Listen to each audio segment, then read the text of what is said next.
Well, hello and welcome to a new video on a YouTube channel I created to keep my sanity within level society considers acceptable. I'm confused than usual and we are playing Palworld today, a game which lets you explore and assert your dominance over a vast and beautiful open world, which also happen to have exotic creatures you can capture and enslave. And as you can already see in the title screen, this game not only has balls, but also guns. Many guns. And I love it. Little disclaimer before we start. This game is still in early access, but is already as much fun as this obese yellow hamster with its minigun seems to have. Start game. Create new world. World name. Let's see. This game features open world survival in which most wild creatures want to kill you, gut you, and then eat your organs for breakfast. There's only one perfectly fitting name.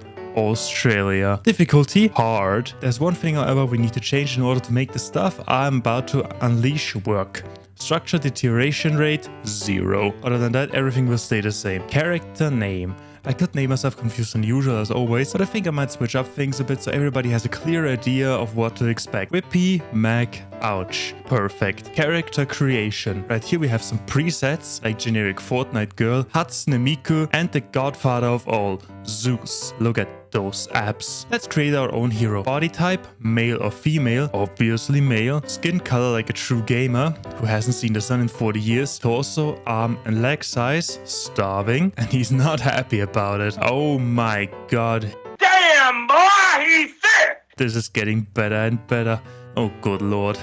Skipped leg day right here. Setting everything to 50 is boring. Setting torso to 100 however is awesome. Face, Grumpy GigaChat 1. Look at that face. He's like, don't you dare mess around with the way I am. There we have all kinds of different eyes. Yep, that's the one. Imagine something like this stares directly into your soul. Moving on to hairstyles, where we have typical survivor, bald, male harem anime protagonist, and sausage buffet. We have a winner. Add a hair color no sane person would ever want to have, also known as professional Twitch streamer. And last comes voice.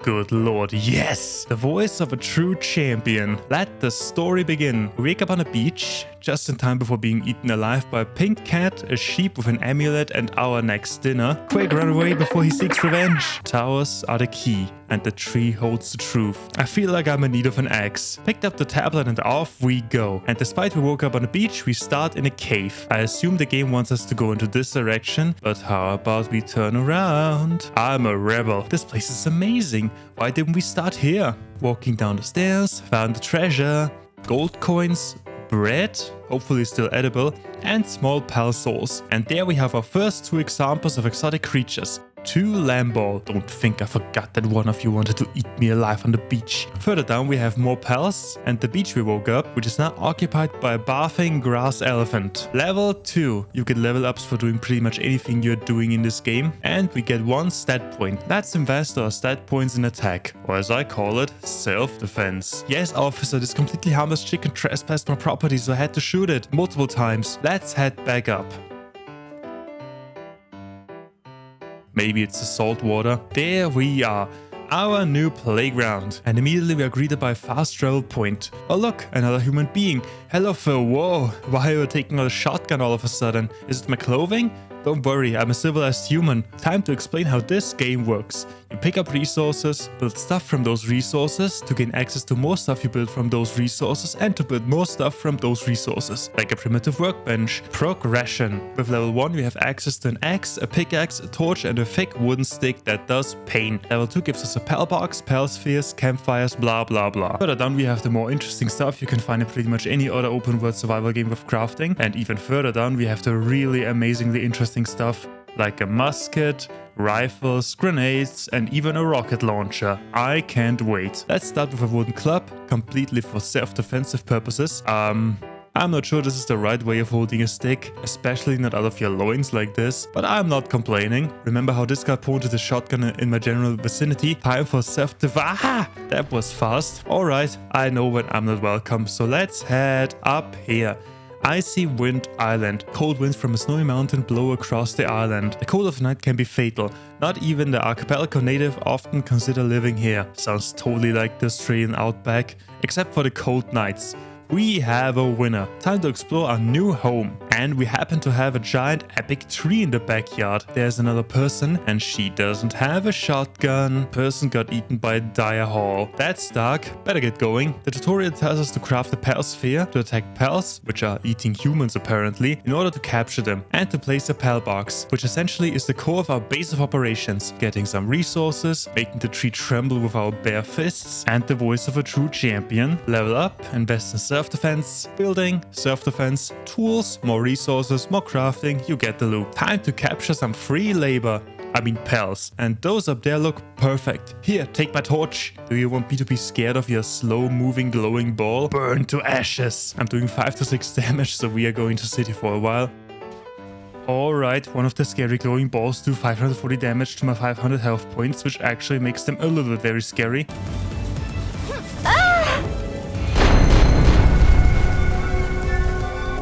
Okay, yep.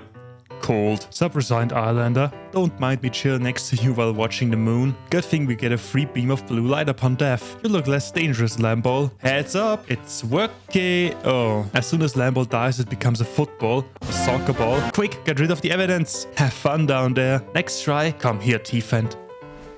That also hurts. Let's call it a draw. Let's call it a draw. That's the one. Firefox. And I love foxes. Almost there. 50%. I'll take it. And captured. It is unskilled at controlling fire from the moment it is born and tends to choke on the flames it breathes unintentionally. Foxbug sneezes are one of the leading causes of forest fires. I love it. That one dead Lamball is back. And back to the ocean it goes. Second try on T-Fent. I'll take the 20% and it failed. Back to plant Big Stick. 84%. What? Stupid ball, stupid T-Fent, stupid percentage number. And captured. His friend doesn't look happy. Ah!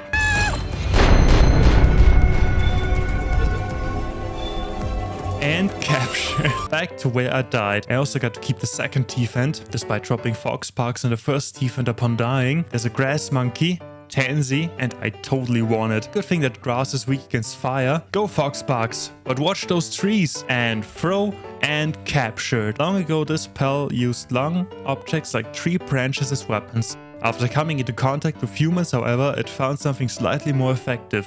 Guns. I love the descriptions. Also, Tansy is apparently a slacker and has a bottomless stomach. Sounds familiar. We will be best friends. Let's get it some food and captured. How on Palpagus do I get poultry when I catch a Jikipee? Am I ripping off one of its wings as some kind of compensation? With our new collection of pals, it's time to find a spot for our base of operations. I'll just place it right here at this small forest where we have access to a lot of natural resources and Foxparks has something to play with. Now the tutorial tells me to access the Pal box and summon a Pal to my base, which is another core element of this game. Every Pal has different abilities like farming, watering, causing forest fires, and Tansy has a wide variety of talents like planting, gathering, chopping, transporting, and doing my shitty work for me. We have a winner. And there it goes and starts punching trees for sweet raw forest products. You got that. Our next task is to capture 5 Lamball, and we already got 2, so let's capture this one.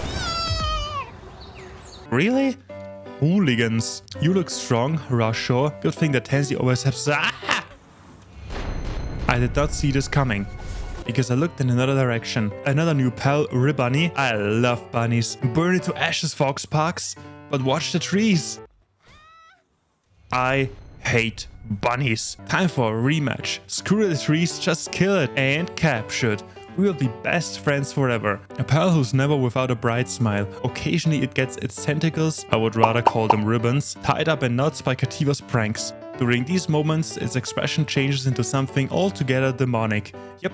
Best friends forever. Back at our base, I just noticed that our Pal now needs a straw bed. Oh, I'm sorry. Is the hard, cold ground I used to sleep on your entire life not good enough anymore? Fine, have it your way. While we're at it, we can also build a bed for ourselves. Build it indoors on a foundation with a roof. Foundation, wall, roof. Perfectly capable of protecting me from the cold, icy nights. Have a good rest. Without using a blanket, we can also level up our Pal box. The requirement for the next level up are having a feed box and 3 straw Pal beds. Alright, feed box. Just for show, of course. We don't have any stable supply of food yet. Straw bed 1 and 2 and 3 and level up. For our next level up, we need a campfire for cooking food, a berry plantation for having food to cook in the first place, and to have 4 pals keep everything up and running. Basically establish a stable supply of food, which means we need to go out and capture more pals. I also captured the 5 Lamball we need to progress with the tutorial, and a replacement Tansy because the first one gets a little bit too hungry. Kativa apparently is good at punching rocks, and Tansy was busy during our absence. Sweet forest products, which we can turn into a campfire. And Kativa answers the call and rushes to help us. It's like, don't you dare finish this without my assistance. Before continuing to punch rocks, Water Trooper, space for our berry plantation, which requires someone to seed, water and harvest. Get to work. Leveling up our pal box and our character. The next level requires a pal gear workbench and something that calls itself Statue of Power. Pal gear workbench requires cloth, which can be made from wool, which is the drop from Lamball. Good thing I had some to spare, and Lamball is willing to help process the remains of its own kind. A true hero, and the Statue of Power only requires more stone, which Kativa is already punching. Statue of Power sounds like an important construction which should be placed reasonably, and the corner of our very capable house seems perfect. I love that Kativa and Lamball are hammering the wooden foundation, but somehow managed to build the statue. That's what I call motivation, or not having any free will. The Statue of Power allows us to enhance our pal capture power, sacrificing Live Monk effigies, which can be found pretty much anywhere. Speaking of anywhere, time for some exploration. Oh look, there's a fight going on, and Nightwing won and moved itself into the perfect position to be captured. Burn alive! Alright Rebunny, fight my fights for me. Alright Foxbox, fight my fights for me. Alright Palsphere, save me. And captured. This is so easy. There's a chest with some free money in it, and you can never have enough bunnies in our party. I love bunnies. And some more bacon. Being an extremely aggressive pal, it often picks fights before gauging its opponent's strength. Though small, its powerful charges can even send boulders flying. Sounds like Rasho and Rem could be best friends. More resources, more pals, more suffering. Look what I found! A large glowing bunny. Be my friend. And that even gave me ancient civilization parts, which means that this specimen of a rebunny has been artificially enhanced to make it stronger. I like the idea to artificially enhance my pals against their will to turn them into unstoppable killing machines. With our new lucky pals in our pocket and the general idea of where we actually are, let's shift focus back to expanding our base. In the end, every survival game offers base building, or in my case, building something insanely stupid and inefficient. First of all, I made myself a bunch of actual clothes and added a lot of new stuff to the base. Now we have a wooden floor to support our pals doing their work, a new farm where I force a bunch of fixie to supply me with an endless stream of pal spheres, which they obviously have to dig up from the hard wooden floor. That's the sound of profit. Then we have an expanded supply of berries, one over here, one on the other side of the base, and the last one right here. So all that our pals are getting their daily steps, multiplied by 3. We also have a spot for chopping down trees of eternal supply of wood trees to be precise, that is floating above the ground like it should be, so these trees don't get any nutrients out of the nutrient-rich soil. After that we have a mining pit, which has an unlimited supply of stone and is operated by the absolute best pal in the game, Depresso. Look at that enthusiasm. Let this perfect pal have a race. Okay, bye. Best, however, is our main building, a multi-story skyscraper made completely from wood. Up we go. Still going. After 5 minutes, we reach the top platform, where our Statue of Power is staring helplessly into the distance. Safely placed on the edge of the platform. The air is so fresh and thin up here. I'm also not sure if we're supposed to see this in the distance, but there's even more sanity awaiting. I actually don't know if you can see it, but there's a beam of light where we got killed by that nasty survivor, and I built a path made from wooden platforms and wooden stairs that leads directly to him. You can even see it from up here. Let me and my gravity-denying character show you, after falling all the way back down, because I'm too lazy to walk. Good thing we have quite strong fingers to avoid our safe death. So I started by building a path beginning in our base, through the dense forest and towards the beach. Sadly, we cannot build on or over the water. Dear developers, please let me build stuff on or in the water. Thank you. But that's where our paths come in. First we have Big Taxi, a boss Nightwing. Do your best.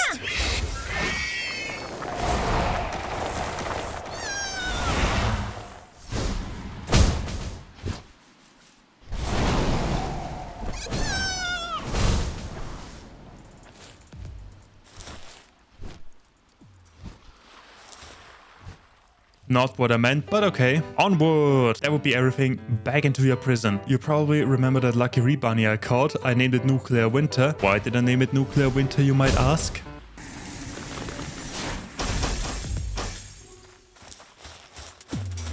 That's why. Next up we have secretly a dragon, which is a lucky cremis with the ability to breathe purple dragon fire for some reason. I'm not questioning it. By the way, there are these enemy camps located around the map, and there's always a pal locked, which you can free, just to lock it back into a pal box a moment later. It's so much fun watching Nuclear Winter just murder every single living being that comes in our way. Still on the way. After some steps, we reach the starting area, and that guy who killed us. Good to see you again, good sir. May I introduce you to my pink mutated murder bunny?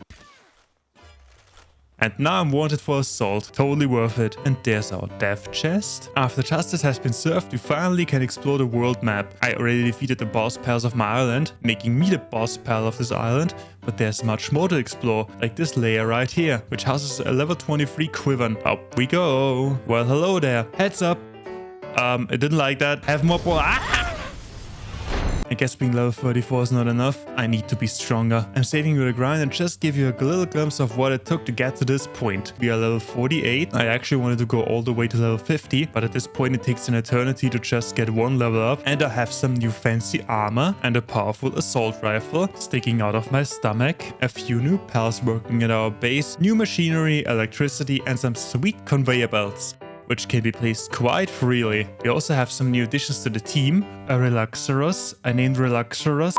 Yeah, more on that later. And a lucky depresso I call my best friend. Time for round 2. Yep, that's much better. And captured. Sweet victory. Since it takes an hour for this pal to respawn, let's check out the quiver we just caught. Can be ridden. Alright, be free, big pet Drago. Next up, the seed realm of the Thunder Dragon, a Relaxarus Lux. While you brought lightning, I brought a rocket barrage. Wait, what? It disappeared. Rocket barrage. And now it's stuck in the chandelier. Die, animal. Rockets are also working exceptionally on humans. Our next target would be an Azerope, but I just found out that Quiver can stab on and damage smaller pals. And no, I'm not having fun causing unnecessary torture on weaker living beings.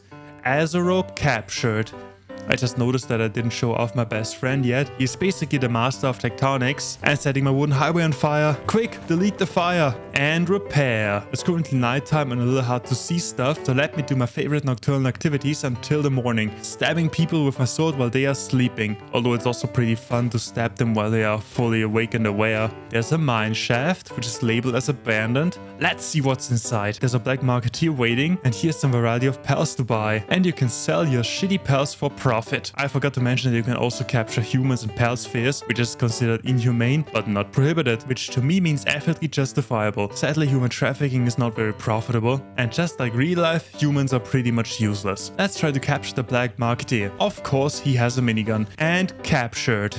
Welcome to the team, diet lover. Hard to believe, I know. Let's continue. There's a fight going on. Behave, children. Back in the starting area, everyone knows this Mamores and the intended way how it has to be defeated, with campfires. And this spot seems perfect. Excuse me, I'm not done yet, but it's working. If you're wondering why my team only consists of Cativas right now, each Cativa gives me plus 50 inventory space, which could be enhanced with stat points, but I invested all my stat points in attack and defeated. What an epic victory, I guess. I also found a lucky lamb ball while exploring. That shotgun guy is back, but I had my revenge already, so I made sure he stays warm and cozy. Back to the tutorial. We still have to defeat the boss at the Tower of the Rain Syndicate? What a name. Yeah, that thing.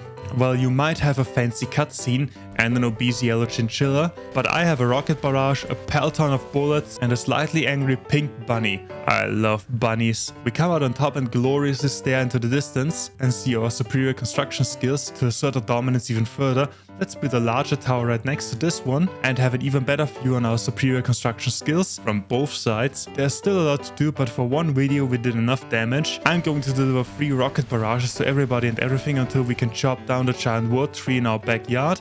Until then, thank you so much for watching me enslave half the wildlife of some beautiful islands, and I see you again when I create profits from poaching and human trafficking in the digital world.